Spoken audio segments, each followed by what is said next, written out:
जय हिंद दोस्तों। बंगाल में जारी हिंसा के ऊपर लगातार लोगों का गुस्सा सामने आ रहा है और वो सामने आना बंद हो भी नहीं रहा है।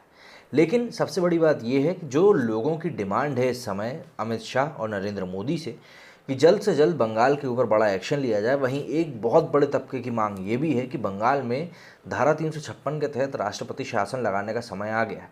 क्योंकि अगर हम लोग ऐसा नहीं करते हैं तो बंगाल में जो हिंसा अभी भी जारी है वो जारी ही रहेगी और उसको ख़त्म नहीं हो पाएगा। पहले तो वहाँ की सरकार इसको पूरी तरीके से डिनाई कर रही थी कि नहीं, ऐसा यहाँ पे कुछ भी नहीं हो रहा है। लेकिन जब केंद्र की तरफ से दबाव बढ़ा और उस दबाव की बढ़त के कारण ही ये बात सामने निकल के आई कि ममता बनर्जी ने वहाँ पे 16 लोगों के मारे जाने की बात को माना और उन लोगों के लिए 2-2 लाख रुपए कंपनसेशन की बात को भी वहाँ पर एग्री किया। लेकिन बात सबसे बड़ी निकल कर ये आ रही कि लोगों का जो गुस्सा जो अभी तक बदस्तूर जारी है पूरे देश में, और जो हिंसा की एक्टिविटीज़ जो सामने आ रही है, मतलब सिर्फ तस्वीरों की, सिर्फ खबरों की बात नहीं कर रहे, वहाँ पे जो मंत्रियों के काफिले के ऊपर जो हमले किए जा रहे हैं वहाँ की जनता के द्वारा, जिनको कि टीएमसी के गुंडे बताया जा रहा है, तो ये जो हमले किए जा रहे हैं, इनके जो वीडियो सामने आ रहे हैं, ये तो झूठ नहीं बोल रहे होंगे। प्लस जगदीप जी जो वहाँ के गवर्नर हैं, उन्होंने जो बात कही कि वहाँ की जो मीडिया है इस बात को पूरे तौर पर दबाने में लगा हुआ है, तो ये बातें आखिर हमें क्या बताती हैं। बहरहाल इन सभी बातों के बीच में अब भारत के साधुओं का गुस्सा भी सामने आना शुरू हो गया है। जाहिर तौर पर बात है कि एक बात ये भी निकल कर आ रही है कि वहाँ पर हिंदुओं को टारगेट किया जा रहा है। इसको लेकर भारत के अलग अलग महंतों ने, अलग अलग धर्मगुरुओं ने अपनी बात कही है कि बंगाल में हो रही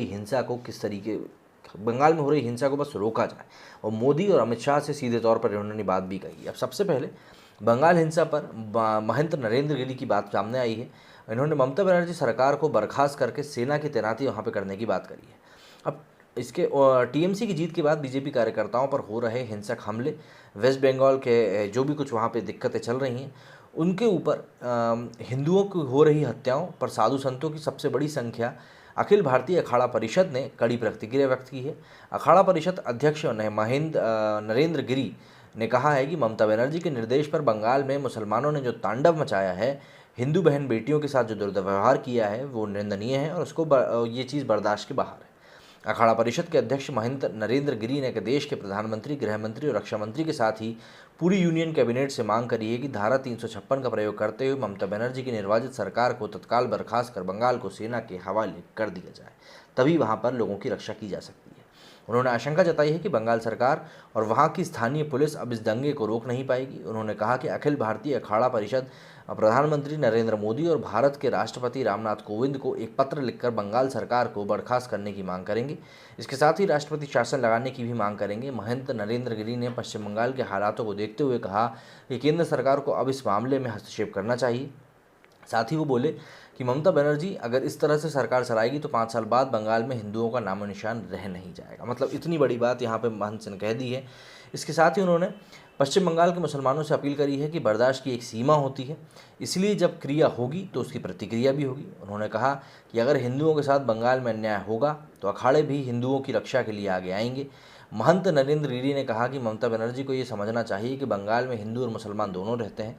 ममता बनर्जी ने मुख्यमंत्री पद की शपथ ली है और उन्हें हिंदुओं और मुसलमानों की रक्षा करनी चाहिए। उन्होंने आरोप लगाया कि ममता बनर्जी ने मुसलमानों को खुली छूट दे रखी है। 5-5 मुस्लिम लड़कों ने एक हिंदू बहन बेटियों के साथ दुर्व्यवहार किया। मुसलमानों ने बीजेपी समर्थकों की दुकान में तोड़फोड़ करी और आग लगा दी। उन्होंने आगे कहा कि पश्चिम बंगाल की घटना के बाद किसी मुस्लिम नेता और फिल्मी एक्टर ने इसका विरोध नहीं किया, लेकिन अगर मुस्लिम मारे जाते हैं तो यही फिल्मी एक्टर और मुनव्वर राणा जैसे शायर पूरे देश में हो हल्ला मचा देते हैं। उन्होंने कहा कि पश्चिम बंगाल में हिंदू कतई सुरक्षित नहीं है और संत महात्मा किसी का पक्ष नहीं लेते, लेकिन जहाँ पर अन्याय और अत्याचार होता है उसका संत विरोध जरूर करते हैं।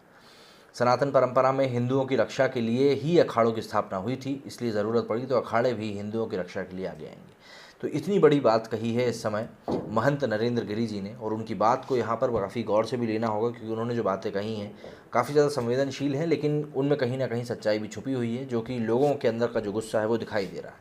इसी के साथ साथ संत समाज में जो महंत परमहंस दास जी ने कहा, उन्होंने भी अपनी बात कही है।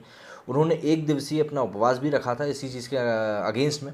तो इसके बाद उन्होंने क्या कहा है वो मैं आपको बताता हूँ। उन्होंने कहा कि बंगाल में हो रही हिंसा और संत समाज में नाराज़गी है। अयोध्या के संत महंत परमहंस दास जी ने कहा है कि बंगाल में तत्काल राष्ट्रपति शासन लगाया जाए। इसके अलावा पीएम मोदी से अपील करी है कि बंगाल को पाकिस्तान बनने से रोका जाए।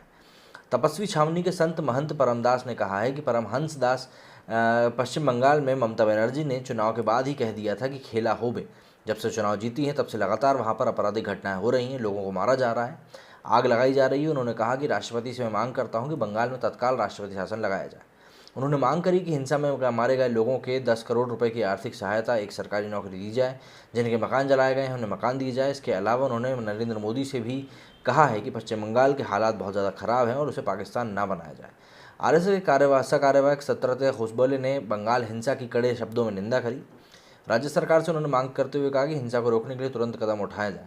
तो इस तरीके से कई लोग हैं जो इसका प्रदर्शन कर रहे हैं, विरोध कर रहे हैं। इसके साथ ही यति नरसिम्हानंद सरस्वती जी ने भी इसको लेकर कहा है कि नरेंद्र मोदी और अमित शाह को आखिर हम लोगों ने किस लिए चुनकर वहाँ भेजा था, वो लोग खुद की रक्षा भी नहीं कर पा रहे हैं। और ममता बनर्जी ने तो साफ तौर पर पहले ही कह दिया था कि सीआरपीएफ वाले जब चले जाएंगे तब यहाँ पे खेला होगा। और उसी एक बात की बात अब हर जगह हो रही है और इस चीज़ की आलोचना हर कोई करता हुआ दिखाई दे रहा है। और भारत में इस समय जो स्थिति बनी हुई है, जो कंडीशंस सामने निकल कर आ रही हैं, उनको देखते हुए ऐसा लगता है कि इस कंडीशन से जल्द निजात पाना केंद्र सरकार के लिए बहुत ज़्यादा ज़रूरी हो गया है, क्योंकि चौतरफा आलोचना उनको इसके लिए झेलनी पड़ रही है।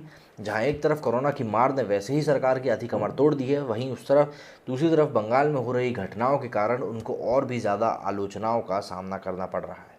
ये तो कुछ मुख्य साधु संत हैं भारत के जिन्होंने आके सामने इस तरह की बात कही है, लेकिन कई तरह के ऐसे लोग हैं, कई तबके हैं जो कि लगातार बंगाल में हो रही हिंसा के ऊपर सवाल खड़े कर रहे हैं और ये बात सोचने मजबूर कर रहे हैं कि जो बंगाल में चल रहा है वो किसी को दिखाई नहीं दे रहा है या उसको देखकर लोगों ने आंखों के ऊपर पट्टी बांध लेना ही उचित समझा है। बहरहाल ये सब चीज़ें तो यूं ही ऐसा लग रहा है कि बस आई गई कर दी जाएंगी, क्योंकि मेन मीडिया भी इसकी तरफ ध्यान नहीं दे रहा है। और मेन मीडिया की तो छोड़ दीजिए, जो कमीशन वुमन वहाँ पे गई थी, रेखा शर्मा जी, जो कि एनसीडब्ल्यू की हेड हैं, चेयरपर्सन है, उनको भी वहाँ पे जो उनने एक दिन का एक्स्ट्रा स्टे की बात करी थी, उन्होंने ममता बनर्जी ने देने से मना कर दिया है, ये बोलते हुए कि यहाँ पे अब स्टेट में लॉकडाउन लग रहा है और हम आपको बिल्कुल भी सहयोग नहीं कर पाएंगे। मतलब नेशनल कमीशन ऑफ वुमेन के चेयरपर्सन को ऐसी बात कही जा रही है। इसके साथ जो 4 सदस्यीय टीम वहाँ पर भाजपा ने भेजी थी, केंद्र सरकार ने भेजी थी, उनको भी लगातार परेशान किया जा रहा है। एयरपोर्ट पर पहले रोका गया, बाद में उनको सहयोग के लिए अधिकारी नहीं दिए गए। इस तरह की जो बातें हैं वो लगातार निकल कर सामने आ रही है और इन सभी चीज़ों के बीच में एक सवाल बड़ा ये खड़ा होता जा रहा है कि आखिर क्या कोई मुख्यमंत्री इतने बड़े तौर पर इस तरह के काम कर सकता है। इसके पहले केंद्र सरकार ने इन सभी हमलों के ऊपर एक रिपोर्ट भी मांगी थी, जो रिपोर्ट केंद्र सरकार को नहीं सौंपी गई और उसी का नतीजा ये हुआ कि एक बड़ा एक्शन लिया गया और इस बड़े एक्शन में 4 सदस्यीय टीम भेजी गई। फिर उनको भी एयरपोर्ट पर रोका गया कि भाई आप पहले नेगेटिव रिपोर्ट दिखानी होगी, उसके बाद ही हम आपको काम आगे बढ़ाने देंगे। तो इस तरह की बातें लगातार सामने आ रही हैं। तो अब देखना ये होगा कि बंगाल में आखिर ममता बनर्जी किस तरीके से इन चीज़ों को संभालती हैं और किस तरीके से केंद्र सरकार वहाँ पर अपनी बात रख पाती है। मेरे स्टूडियो में फिलहाल इतना ही। जय हिंद, जय भारत।